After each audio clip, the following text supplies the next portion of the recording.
کبھی عرش پر کبھی فرش پر، کبھی ان کے در کبھی در بدر، غم عاشقی تیرا شکریہ میں کہاں کہاں سے گزر گیا، کبھی راستوں میں تنہا کبھی ہوں ورود صحرا، میں جنوں کا ہم سفر ہوں میرا کوئی گھر نہیں ہے۔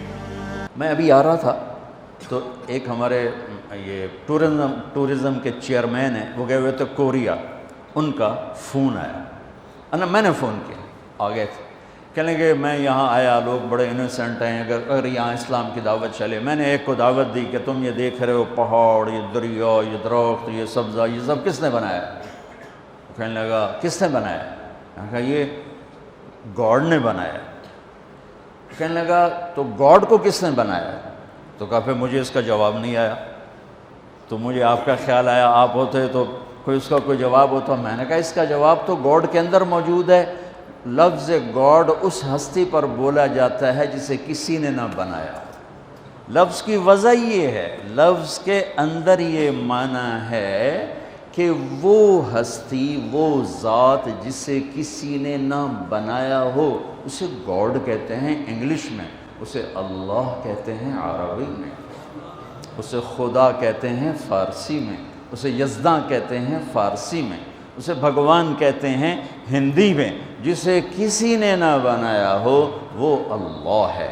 باقی یہ جتنے الفاظ ہیں یہ اللہ کا پورا ترجمہ نہیں بنتے، اس لیے میں عام طور پہ اپنے بیانوں میں کہتا ہوں، ہمارے بر صغیر میں لفظ اللہ کے لیے خدا استعمال ہوتا، خدا خدا خدا خدا۔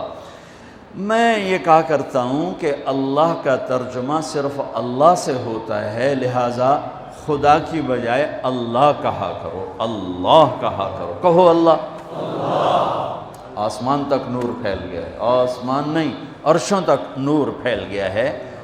وہ ذات جسے کسی نے نہ بنایا ہو اس کا نام ہے اللہ۔ جس نے سب کچھ بنایا اس کا نام ہے اللہ۔ جس نے کسی چیز کو اٹھایا، جس نے کسی چیز کو بچھایا، کسی کو بہایا، کسی کو گاڑ دیا، کسی کو اڑا دیا، کسی کو دبا دیا، کسی کو مار دیا، کسی کو پرواز دے دی، کسی کو پستی دے دی، کسی کو بلندی دے دی، اس کا نام ہے اللہ۔ میرے عزیزو، ہمارے اوپر جناب رسول اللہ صلی اللہ علیہ وسلم کا سب سے بڑا احسان، ویسے تو ہم دو ہستیوں کے احسان نہ گن سکتے ہیں، نہ گنے جائیں گے، چاہے قیامت تک نہیں، یہ ریت کے ذروں کے برابر عمر لے لیں اور ہم ان دونوں ہستیوں کے احسان گننا چاہیں، نہیں، ناممکن ہے، ناممکن ہے، لیکن پہل کی جا سکتی، پہل۔ سب سے پہلا، سب سے بڑا، سب سے عظیم احسان اس کائنات کے انسانوں پر، بلکہ کل کائنات پر، جو جناب رسول اللہ صلی اللہ علیہ وسلم کی طفیل ہم پر ہوا، وہ کیا ہے کہ انہوں نے ہمیں اللہ کا پتہ بتایا اور اللہ کا صحیح پتہ بتایا۔ کیونکہ ہر مذہب وحدانیت کی دعوت دیتا ہے، جب اس میں بگاڑ پیدا ہوتا ہے تو نظریات بدل جاتے ہیں۔ تو موسیٰ علیہ السلام نے لا الہ الا اللہ کی دعوت دی، لیکن یہود نے عزیر ابن اللہ، انہوں نے عزیر علیہ السلام کو اللہ کا بیٹا بنا دیا۔ عیسیٰ علیہ السلام نے لا الہ الا اللہ کی دعوت دی، لیکن قالت النصارى المسیح ابن اللہ، لیکن نصارہ نے کہا کہ عیسیٰ علیہ السلام اللہ کا بیٹا ہے۔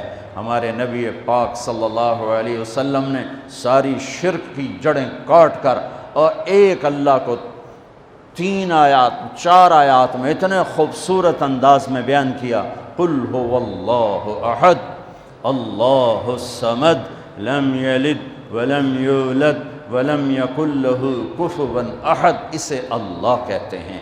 میرے حبیب نے بتائیے، یہ اس کے پیچھے کو واقعہ ہے۔ قریش آ کر کہنے لگے انصب لنا ربک، انصب لنا ربک، اپنے رب کا کوئی عطا پتہ بتاؤ، کوئی پیڑھی بتاؤ، کوئی نسب بتاؤ۔